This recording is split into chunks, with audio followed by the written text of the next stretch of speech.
جسمانی امراض کے لیے حکیم محمود الحسن توحیدی چینل کو سبسکرائب کیجیے۔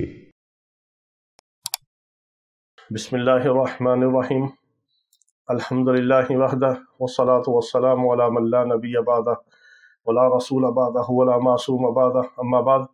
محترم بھائیو اور بہنوں، السلام علیکم ورحمۃ اللہ وبرکاتہ۔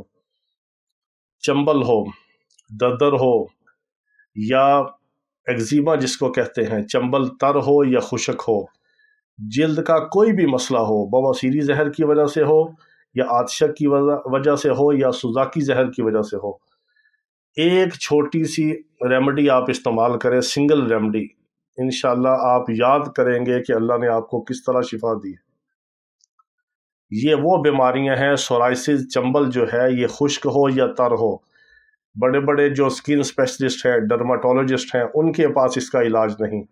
ایلوپیتھک سر پکڑ کے بیٹھ گئی ہے، اس کا علاج مستقل نہیں ہوتا، نہ یہ لگانے کی دوائیوں سے نہ کریموں سے فائدہ ہوتا ہے، صرف یہ کھانے کی دوائی سے فائدہ ہوتا ہے۔ یہ ہمارے سالہ سال کے تجربات کا نچوڑ ہے۔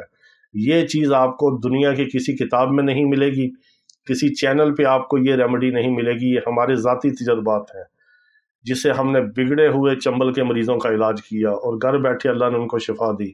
ہمارے لیے یہ دعائیں بھی کرتے ہیں، بعض دوائی منگواتے ہیں، 2-4 قسم کی دوائیاں ہیں، وہ بھی ہم بھیج دیتے ہیں۔ لیکن اگر دوائی نہیں آپ منگوانا چاہتے، یہاں نہیں آنا چاہتے، تو اس ایک سنگل چیز کو آپ استعمال کریں اور اس سے فائدہ اٹھائیں۔ یہ کیا ہے؟ نر کچور۔ یہ بالکل ہلدی کی طرح ہے، ہلدی کی ہی ایک قسم ہے، نر کچور اس کو کہتے ہیں، خشک ہے، گانٹھیں ہوتی ہیں اس کی۔ اس کو آپ نے لے لینا ہے کسی بھی پنساری سے، پھر آپ اس کو پیس کے پاؤڈر کر کے رکھ لیں، 1 پاؤ لے لیں، آدھا پاؤ لے لیں، آپ کی مرضی ہے۔ اس کو آپ چھوٹا ٹی سپون آدھا یا 1.5 سے 2 گرام آپ نیم گرم پانی کے ساتھ صبح نہار منہ لیں گے، خالی پیٹ، ہلکا سا نیم گرم پانی، تازہ پانی ہو وہ بھی ٹھیک ہے۔ 1 سے 2 گرام آپ اس کا پاؤڈر سفوف لیں گے، نہیں کھا سکتے تو بڑا کیپسول 00 کا بھر لیں، 2 کیپسول کھا لیں، 2 گرام ہو جائے گا۔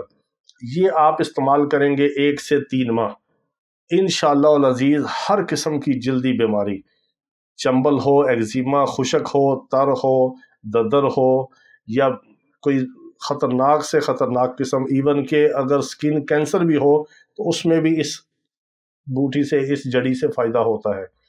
نر کچور سے آپ نے فائدہ اٹھانا ہے، ہمیں دعا میں یاد رکھنا ہے۔ 1 سے 3 ماہ اس کو استعمال کریں اور انشاءاللہ اس کے آپ حیران کن تجربے کو آپ جب کریں گے تو آپ کو پتہ چلے گا کہ اللہ تعالیٰ آپ کو کس طرح شفا عطا فرمائے گا۔ ہمیں دعا میں یاد رکھیں۔ اللہ رب العزت تمام بیماروں کو شفا کاملہ عاجلہ مستمرہ عطا فرمائے۔ وآخر دعوانا الحمدللہ رب العالمین۔